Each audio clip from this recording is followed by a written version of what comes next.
Assalamualaikum. Assalamualaikum dan salam sejahtera. Khabar semua. Bismillahirrahmanirrahim. Alhamdulillahirabbil alamin. Wassalatu wassalamu ala asyrafil anbiya'i wal mursalin wa ala alihi washabihi ajma'in. Asyhadu an la ilaha illallah wa asyhadu anna Muhammadan abduhu wa rasuluh. Assalamualaikum Fatin. Saya live dua Facebook dan juga Instagram. Okey. Apa khabar semua? Aisyah, Norin, halo, apa khabar? Assalamualaikum, salam Din. Okay, khabar Aslini, khabar Fatin. Lama saya tak share kan, lama saya tak live. Minta maaf ya, saya kiri kanan Facebook sekali dengan Insta sekali, okay? Okay, nampak tak? Dengar tak suara saya? Dengar tak? Waalaikumsalam. Dengar tak suara saya? Dengar tak Fatin? Waalaikumsalam Fifi. Waalaikumsalam Zairul. Izruna Maslina. Waalaikumsalam Maslina. Man, apa khabar Man? Dengar tak suara saya? Thank you Fifi. Dengar tak Fatin suara saya? Kan lembut sangat. Dengar tak suara? Dengar. Dengar kuat tak? Jelas tak? Terima kasih Putra dengar ya. Okay. Kita tunggu sekejap lagi. Dalam 2 minit lagi kita tengok lagi ada orang ramai masuk tak. Hai Doktor. Hai Aisyah. Apa khabar Aisyah? Dengar Aisyah. Terima kasih dengar. Dengar Nazri. Terima kasih Nazri. Nazri ni anak saya ni. Nazrin Mansur. Terima kasih Mas. Terima kasih Fatin. Terima kasih Man. Terima kasih Putra Isnan Kayangan. Kami kembang Ya ke kembang? Mas Lina dengan Mas Lini kembang Jelas. Terima kasih Fakihah. Terima kasih Asyara Noti. Terima kasih Miss Syarima Rao. Saya ada dua belah Facebook belah kiri, Insta belah kanan Jelas dengan lembut. Sangat takut malam nanti tidur.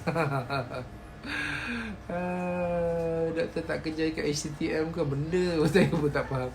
Bacalah ada DM. Saya nak tanya pasal penyakit. Okey, nanti saya baca insyaAllah. Echa, Kak Echa. Hai Eddie. Waalaikumsalam. Okey, malam ni saya nak cerita pasal COVID lah sikit. Okay, malam ni pasal COVID. Kami dua-dua dah pergi kafe. Terima kasih.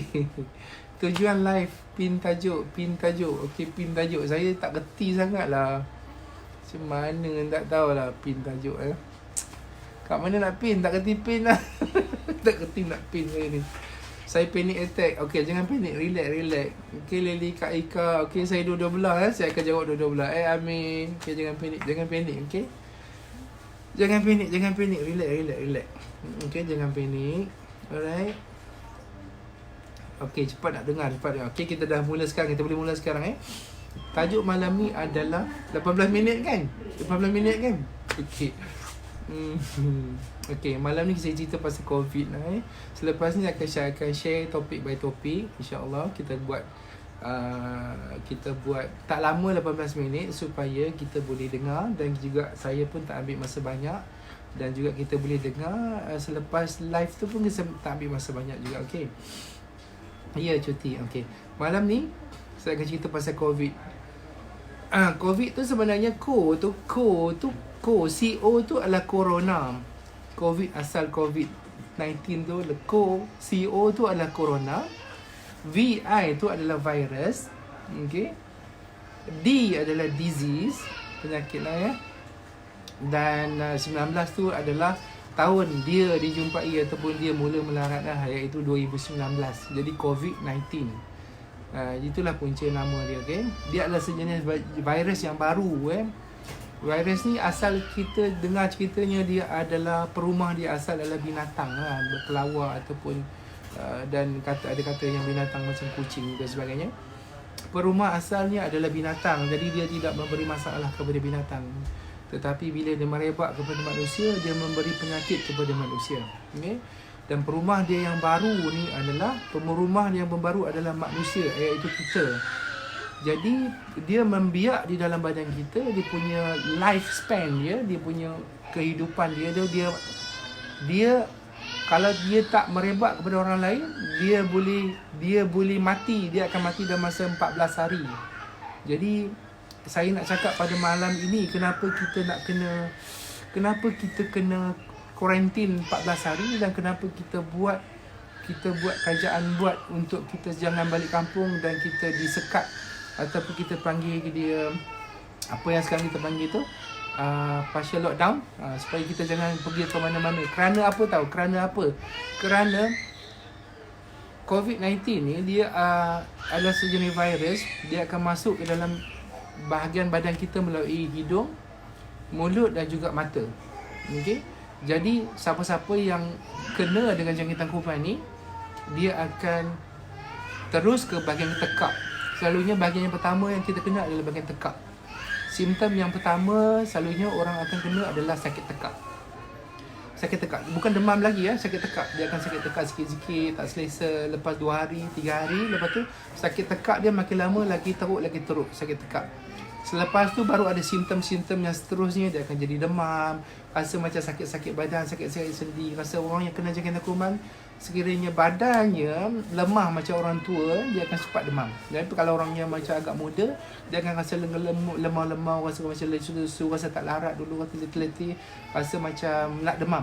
Okay? Lepas tu ada juga yang akan rasa loya-loya, nak muntah dan cirit-birit. Dan temperature dah start nak naik lah. Hari keempat dan kelima temperature akan start naik 37 lebih. Dan makin hari makin lama panas dia akan naik. Lepas hari kelima, hari keenam, dia akan jadi makin demam. Dan ada juga selepas tu akan jadi batuk, sesama dan cirit-birit dan juga muntah, sakit kepala dan seterusnya.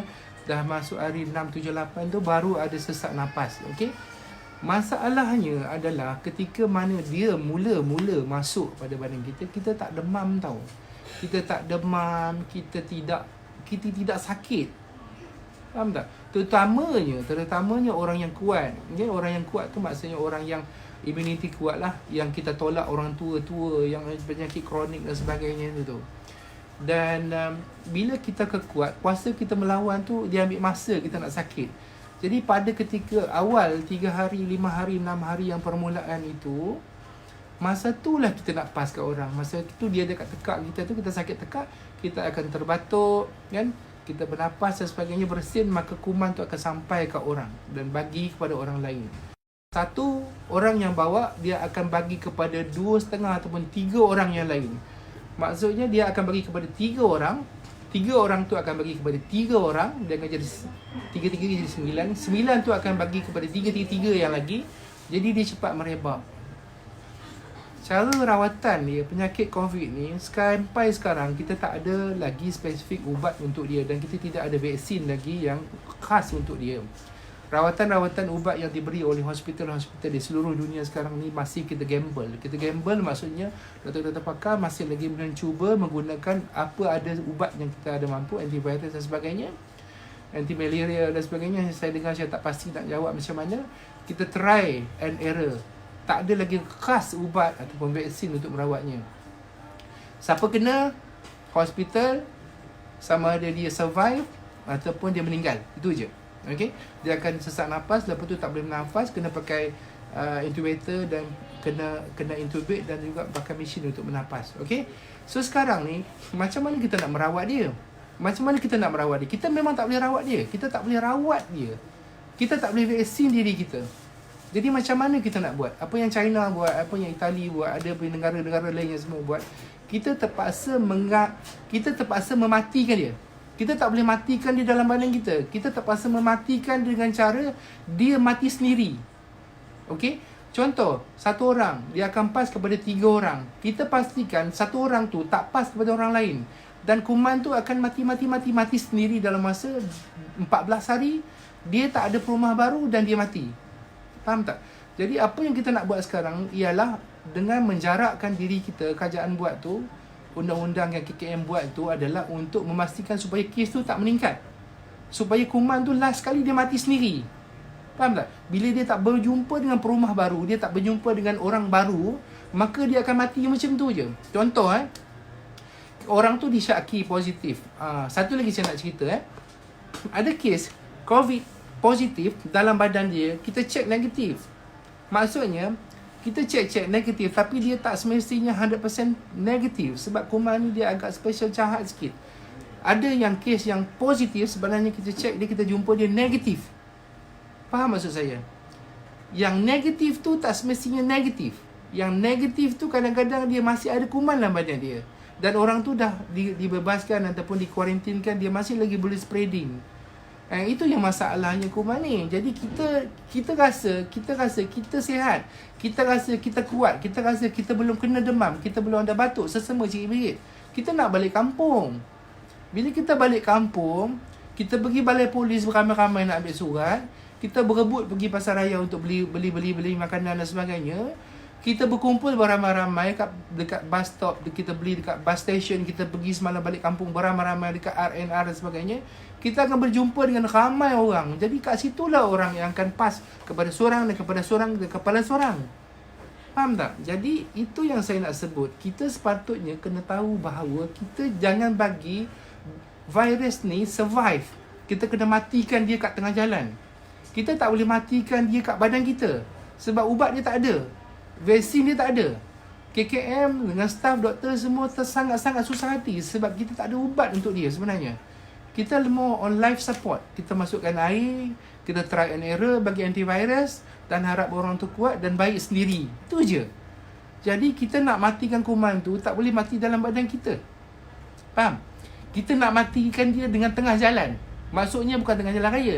Kita nak dia cari perumah baru dan tak jumpa. Dan lepas 14 hari kuman tu mati. Faham tak? Saya ulang sekali lagi Kita nak kuman tu yang ada dekat seorang A ni tidak sampai kepada B dan tidak sampai kepada 3 orang lain.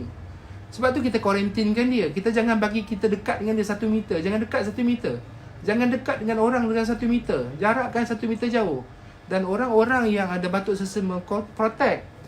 Kan kita sebenarnya orang yang tak kena tu tak apa-apa sangat. Tapi kita apalah kita nak protect kan. Tangan jangan sentuh. Jangan sentuh orang. Selalu basuh tangan, pakai sabun, pakai sanitizer, pakai penutup mulut dan jarakkan kita 1 meter lebih. Supaya kita nak kuman itu tak sampai kepada orang lain dan dia mati di tengah jalan. Jadi dan on that matter, maksudnya kita nak matikan kuman tu di tengah jalan supaya jangan sampai kepada orang lain dan tak merebak dan tak merebak dan tak merebak. Maka nanti lama-lama kes-kes yang lama akan baik dan tidak ada kes-kes yang baru. Faham maksud saya? Jadi apa yang kita buat sekarang semuanya adalah untuk mematikan kuman itu di tengah jalan, bukan matikan dia di dalam badan kita. Sebab tidak ada ubat untuk COVID-19 sampai sekarang. Tidak ada. Kita menggunakan teknik untuk mematikan kuman itu di tengah jalan dengan cara supaya dia tidak melompat kepada orang lain. Kalau kita duduk dekat, kita pergi orang ramai-ramai, dia akan melompat ke orang lain. Orang tu balik kampung, jumpa mak nenek dia, tok dia, mak dia, dia akan lompat. Orang kampung semua tua-tua lagi senang kena, lagi senang berjangkit dan senang menyebabkan kematian. Faham tak? Dan itu yang berlaku dekat dengan Wuhan, dekat Itali, bila mana kerajaan dia kata jangan balik kampung, dia balik kampung. Sebab tu ia kematiannya meningkat. Sebab orang tua yang meninggal tu banyak kes. Orang daripada bandar bawa ke kampung. Faham tak? Jadi apa yang kerajaan KM buat sekarang adalah untuk supaya kita jangan paskan dia kepada orang lain. Supaya kuman tu mati di tengah jalan. Kita kena bersama-sama matikan dia di tengah-tengah jalan. Kita tak mampu matikan dia di dalam badan kita. Tak mampu matikan dia. Faham? So, kalau setakat kita nak basuh tangan kita menghalang dia masuk badan kita, tapi dia masih ada lagi juta-juta, million lagi di dalam badan kita yang orang tu boleh bawa. Faham? Okey, sebab dia masuk dalam badan kita, dia multiplekan badan kita, dia beranak sendiri. Dia tak perlukan berjantan betina virus ni. Dia tak perlu. Dia masuk dalam badan kita, dia gunakan sel badan kita, dia multiply sendiri. Okey, so kalau saya harap kita semua faham bahawa teknik sekarang yang kita gunakan adalah untuk mematikan kuman itu. Bersama-sama kita matikan dia supaya dia mati di tengah jalan dan tidak ada lagi perumah baru. 14 hari dia mati. InsyaAllah 14 hari dia mati. Okay, sebab tu kita kuarantin kat rumah 14 hari supaya dia tak ada perumah baru. Kalau tak ada perumah baru, dia akan melompat orang baru dan dia akan merebak kepada orang baru. Dia akan jadi lebih banyak dan lebih banyak dan lebih banyak.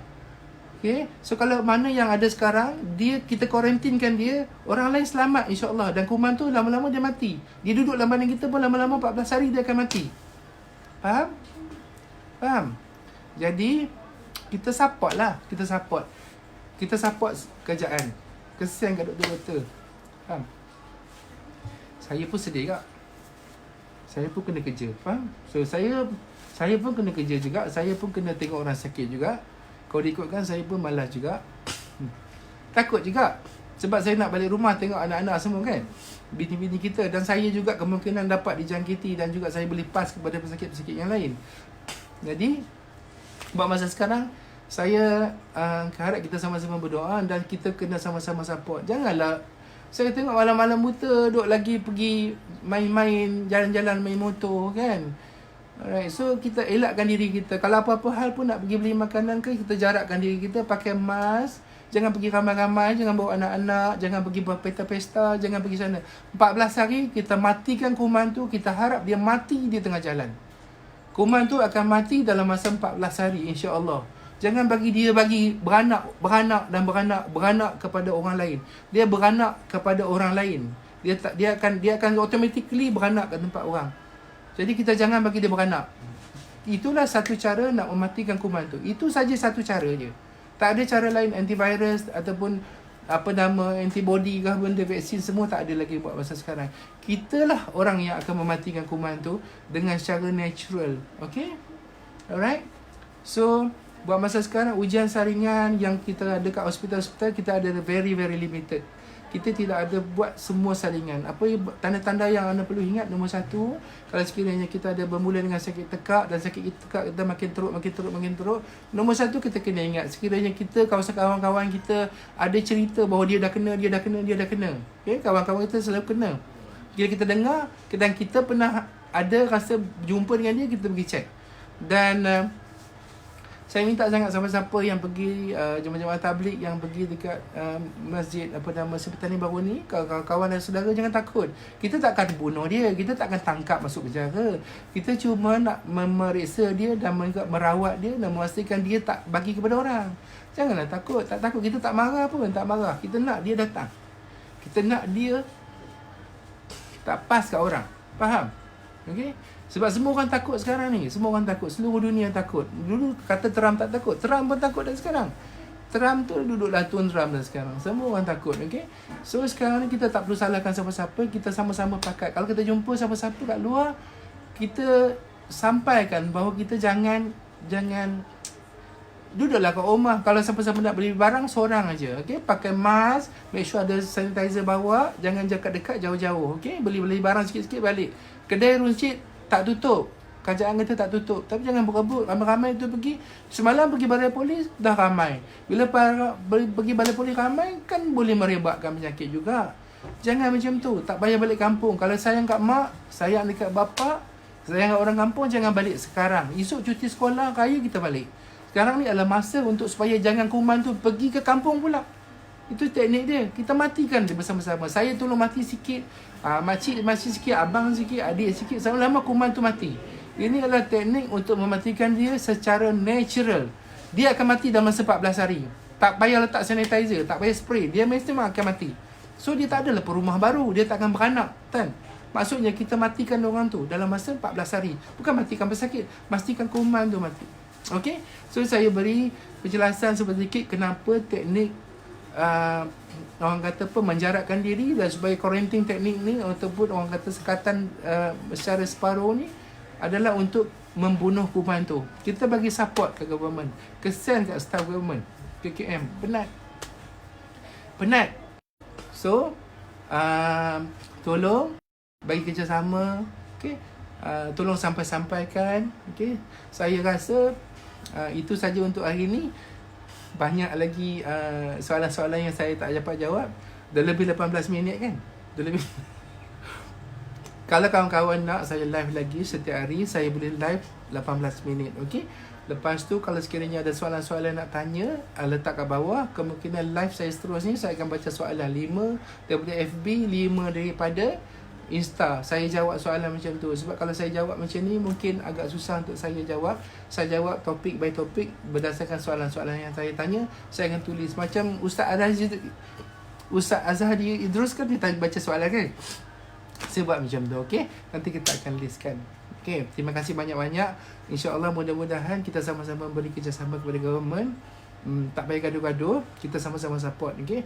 Dan juga kita banyak-banyak doa, sebab penyakit yang Allah bagi ni sebenarnya adalah ujian untuk kita juga, bukan juga untuk kejahatan siapa-siapa, tetapi kita sama-sama merasa apa yang Tuhan akan uji kepada kita. Jangan gaduh-gaduh, banyak-banyak doa, sebab doa-doa kita akan diterima Allah Subhanahu Wa Taala. Okay, saya akan share lagi, insyaAllah. Kalau tak ada apa, rezeki malam esok pukul 9 saya akan on lagi, ya. Kalau nak tanya apa, tanya kat bawah, okay? Terima kasih salah cakap atau putuskan saya. Terima kasih. Assalamualaikum dan selamat malam. Kat mana nak habis tak tahu. Saya pun tak tahu nak habis mana.